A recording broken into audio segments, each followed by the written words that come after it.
Hello everyone, OBC case নিয়ে নতুন update. ওবিসির যে পার্সেন্টেজ ছিল শতকরা 7% টু 17%, এটা দেখে খুব একটা চমকে যাওয়ার মতো ব্যাপার কিছুই নেই।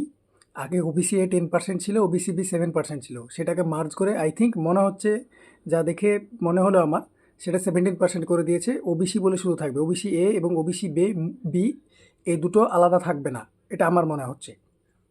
আর ওবিসি কেস খুব তাড়াতাড়ি মিটতে চলেছে। এখন সামার ভ্যাকেশন চলছে, তোমরা জানো। আমাদের এই জুন মাসের 10-11 তারিখের দিকে অধিবেশন খুলবে আমাদের বিধানসভার।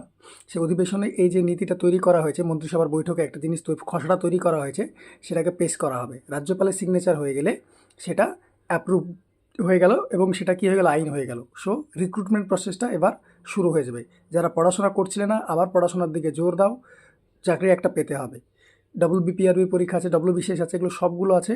এই চাকরিগুলো সবগুলো দাঁড়িয়ে আছে ওবিসি কেসের জন্য। ইভেন কলেজের এক্সাম, এএনএম জেএনএম থেকে শুরু করে এভরিথিং, সমস্ত কিছু এই ওবিসি কেসের জন্য আটকে ছিল। কোনো কলেজে দেখো ভর্তি হয়নি এখন পর্যন্ত। এএনএম জেএনএমের পরীক্ষা হয়নি, জেএন পাসের পরীক্ষা হয়নি, বিপিআরবির হয়নি, মিসলেনিয়াস হয়নি। ওয়েস্ট বেঙ্গলের যত নোটিফিকেশান সব এই একমাত্র ওবিসি কেসের জন্য আটকে আছে।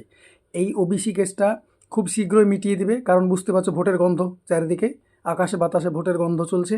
সো এটা খুব তাড়াতাড়ি মিটিয়ে দেবে। হ্যাঁ, এই কথা আলাদা যে রাজ্য সরকার চাইলে আগে করতে পারতো, জিনিসটা মিটিয়ে নিতে পারতো। এই জিনিসটা যেটা এখন করলো সেটা আগে করতে পারতো। মিডিল থেকে 2 বছর তোমাদের মূল্যবান সময় কেড়ে নিল।